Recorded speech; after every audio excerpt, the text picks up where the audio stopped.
Darri, það þvílíkur gangur á ykkur maður. Hvað að fá ykkur í morgun maður?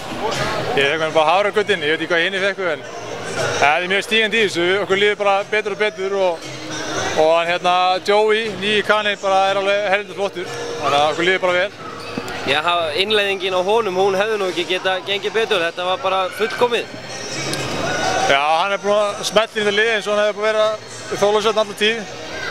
Okkur vantaði svona baráttumann kannski og vera að taka frákust og vera inn í meira.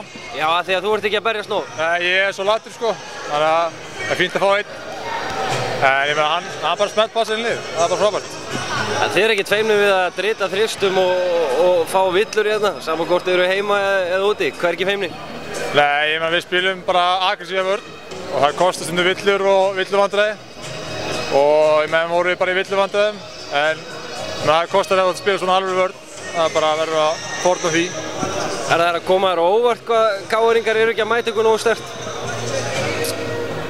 Já, ég meina, þeir eru búin að fínir í vetur og við erum búin að vera jafnir í deildinni, þannig að þetta er bara jöfn serja, kannski við erum búin að hafa 2 góða leiki núna og þeir kannski ekki hitta sinn besta, en ég meina, þetta er ekki búið, þeir geta hitt á 1 góðan næsta leik og þá getur við 2-2.